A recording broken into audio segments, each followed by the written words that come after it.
ସାଙ୍ଗମାନେ ଆଜି ମୁଁ ତୁମ ଜୀବନ ଭ୍ୟାଲ୍ୟୁ କ'ଣ ତା ଏ କାହାଣୀରେ କହିବାକୁ ଚାହୁଁଛି। ଆରମ୍ଭରୁ ଶେଷ ପର୍ଯ୍ୟନ୍ତ ଥରେ ନିଶ୍ଚୟ ଦେଖନ୍ତୁ, ତୁମେ ତୁମ ଜୀବନ ଭ୍ୟାଲ୍ୟୁ ନିଶ୍ଚୟ ବୁଝିପାରିବ। ଗୋଟେ ଥର ଗୋଟେ ଛୁଆ ତା ବାପାକୁ ଯାଇ ପଚାରେ, ବାପା ମୋ ଲାଇଫ୍ର ଭ୍ୟାଲ୍ୟୁ କ'ଣ? ତା ବାପା ତାକୁ କୁହେ, ଯଦି ସତରେ ତୋ ଲାଇଫ୍ର ଭ୍ୟାଲ୍ୟୁ ତୁ ଜାଣିବାକୁ ଚାହୁଁଛୁ ତାହେଲେ ମୁଁ ଗୋଟେ ତୋତେ ପଥର ଦେଉଛି। ଏ ପଥରକୁ ନେଇ ତୁ ମାର୍କେଟକୁ ଚାଲିଯିବୁ। ଯଦି କେହି ଏହାର ଦାମ ପଚାରେ କିଛି କହିବୁନି, ବାସ୍ ଦୁଇଟି ଆଙ୍ଗୁଳି ଠିଆ କରିଦେବୁ।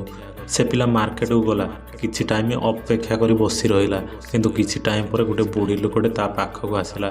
ସେ ପଥରର ଦାମ ପଚାରିବାକୁ ଲାଗିଲା।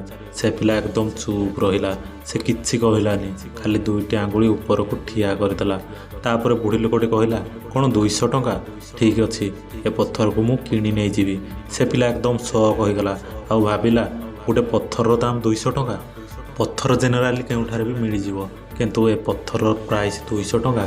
ସେ ସାଙ୍ଗେ ସାଙ୍ଗେ ତା ବାପାଙ୍କ ପାଖକୁ ଚାଲିଗଲା, ଆଉ କହିଲା, ବାପା ମୋର ଗୋଟେ ମାର୍କେଟରେ ବୁଢ଼ୀ ଲୋକଟେ ସହ ଦେଖା ହୋଇଥିଲା, ସେ ପଥରକୁ 200 ଟଙ୍କା ଦେବା ପାଇଁ ପ୍ରସ୍ତୁତ ଥିଲା। ତା ବାପା ତାକୁ କହିଲେ, ଏବେ ଏ ପଥରକୁ ନେଇ ଗୋଟେ ମ୍ୟୁଜିୟମକୁ ତୁ ଚାଲିଯିବୁ। ଯଦି ତୋତେ କେହି ଏହାର ଦାମ ପଚାରେ ତାହେଲେ ତୁ କିଛି କହିବୁନି, ଖାଲି ଦୁଇ ଆଙ୍ଗୁଳି ଠିଆ କରିଦେବୁ। ସେ ପିଲା ପଥରକୁ ନେଇ ମ୍ୟୁଜିୟମକୁ ଚାଲିଗଲା।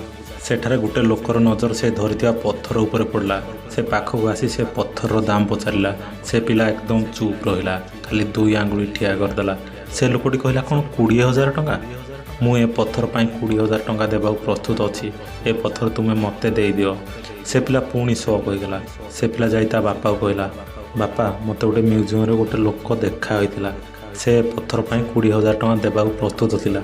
ତାପରେ ତା ବାପା କହିଲା, ମୁଁ ଲାଷ୍ଟ ଥର ପାଇଁ ତୋତେ ଆଉ ଗୋଟେ ଜାଗାକୁ ପଠାଇବାକୁ ଯାଉଛି। ଏବେ ତୋତେ ସେଠାକୁ ଯିବାକୁ ପଡ଼ିବ, ଯେଉଁଠାରେ ଦାମୀ ଦାମୀ ପଥର ବିକାଯାଉଥିବା ଦୋକାନକୁ। ଯଦି ସେଠାରେ କେହି ଦାମ ପଚାରିଲେ ତୁ କିଛି କହିବୁନି, ଖାଲି ଦୁଇଟି ଆଙ୍ଗୁଳି ଠିଆ କରିଦେବୁ। ସେ ସାଙ୍ଗେ ସାଙ୍ଗେ ଦାମୀ ଦାମୀ ପଥର ବିକାଯାଉଥିବା ଦୋକାନକୁ ଚାଲିଗଲା। ସେଠାରେ ସେ ଦେଖିଲା ଗୋଟେ ବୁଢ଼ା ଲୋକଟା କାଉଣ୍ଟର ପଛରେ ଠିଆ ହୋଇଛି। ଯେମିତି ସେ ବୁଢ଼ା ଲୋକର ନଜର ସେ ପଥର ଉପରେ ପଡ଼ିଲା, ସେ ଚମକି ପଡ଼ିଲା, ଆଉ ସେ ପିଲା ପାଖକୁ ଚାଲି ଆସିଲା। ସେ ପଥରକୁ ଛଡ଼େଇ ନେଇଗଲା, ଆଉ କହିଲା, ଏ ପଥର ତୁ କେଉଁଠାରୁ ପାଇଲୁ? ବହୁତ ଦିନରୁ ମୁଁ ଏ ପଥରକୁ ଖୋଜୁଥିଲି। ଅଧା ଜୀବନ ମୁଁ ଏ ପଥର ଖୋଜିବାରେ ସାରିଦେଇଛି। ଏ ପଥରର ଦାମ କେତେ? କେତେ ଟଙ୍କା ଏ ପଥର ପାଇଁ ନେବୁ? ସେ ପିଲା ସେତେବେଳେ ସେମିତି ଚୁପ୍ ରହିଲା, ଆଉ ଦୁଇ ଆଙ୍ଗୁଳି ଠିଆ କରିଦେଲା। ତାପରେ ବୁଢ଼ା ଲୋକଟି କହିଲା, କ'ଣ 2 ଲକ୍ଷ ଟଙ୍କା? ଠିକ୍ ଅଛି, ଏ ପଥର ପାଇଁ ମୁଁ 2 ଲକ୍ଷ ଟଙ୍କା ଦେବାକୁ ପ୍ରସ୍ତୁତ ଅଛି। ପ୍ଲିଜ୍ ଏ ପଥର ମୋତେ ଦେଇଦେ। ସେ ପିଲାକୁ ନିଜକୁ ନିଜର ବିଶ୍ୱାସ ହେଉନଥିଲା। ସେ ସାଙ୍ଗେ ସାଙ୍ଗେ ଯାଇ ତା ବାପାଙ୍କ ପାଖରେ ପହଞ୍ଚିଗଲା, ଆଉ କହିଲା, ଦୋକାନରେ ଗୋଟେ ବୁଢ଼ା ଲୋକଟି ସହ ମୋର ଦେଖା ହୋଇଥିଲା, ଯେ କି ଏ ପଥର ପାଇଁ 2 ଲକ୍ଷ ଟଙ୍କା ଦେବାକୁ ପ୍ରସ୍ତୁତ ଅଛି। ତାପରେ ତା ବାପା କହିଲା, ତୁ ବୁଝିପାରିଲୁ ତୋ ଲାଇଫ୍ର ଭ୍ୟାଲ୍ୟୁ?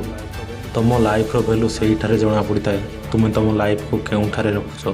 ତୁମେ ତୁମ ନିଜକୁ ଡିସାଇଡ଼୍ କରିବାକୁ ପଡ଼ିବ ଯେ ତୁମକୁ 200 ଟଙ୍କାର ପଥର ହେବାକୁ ଇଚ୍ଛା ନା 2 ଲକ୍ଷ ଟଙ୍କାର ପଥର ହେବାକୁ ଇଚ୍ଛା ଅଛି। ଜୀବନରେ ଏମିତି ଲୋକ ବି ଅଛନ୍ତି ଯେଉଁମାନେ ତୁମକୁ ବହୁତ ଭଲ ପାଉଥିବେ, ତାଙ୍କମାନଙ୍କ ପାଇଁ ତୁମେ ସବୁ କିଛି। ଆଉ ଏମିତି ଲୋକ ବି ଅଛନ୍ତି ଯେଉଁମାନେ ତୁମକୁ ପସନ୍ଦ କରୁନଥିବେ, ତାଙ୍କ ପାଇଁ ତୁମେ କିଛି ବି ନୁହେଁ।